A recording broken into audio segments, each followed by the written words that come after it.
দাবি আমাদের এখন একটাই, এই ব্রিজ করতে হবে।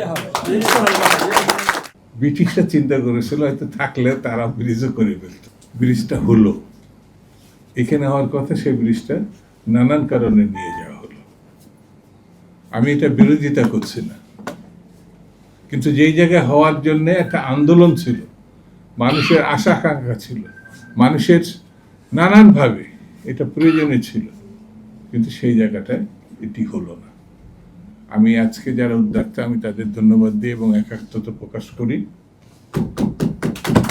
এই সেতু পক্ষে আমি ওই অঞ্চলের মানুষ বলে না, হাবিব ওই অঞ্চলের মানুষ না, আমরা তো মানুষের জন্য কাজ করি। সামগ্রিকভাবে যদি বাংলাদেশকে এগিয়ে নিতে হয়, তাহলে মানসিকতা ভাবতে। ব্রিটিশ ভারতের সময় পদ্মার উপরের মানুষ শিক্ষা দীক্ষায়, কালচারে, ব্যবসায় অনেক এগিয়ে ছিল।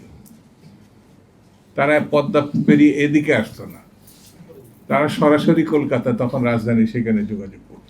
পাঞ্জাবের জগতে একটি বিশ্বস্ত নাম, শাবাব এথনিক ওয়্যার। আমরা ত্যাগ স্বীকার করেছি, ওই দিককার মানুষ ত্যাগ স্বীকার করেছে, এর দিককার মানুষ ত্যাগ স্বীকার করেছে। অনেক কিছু হয়েছে, অনেক জায়গায় 1 মাইল রাস্তা করতে গিয়ে অসমতল জায়গায় যে খরচ হয়েছে, কিন্তু সেই খরচ আমাদের ওই দিককার জায়গা কিন্তু অসমতল না।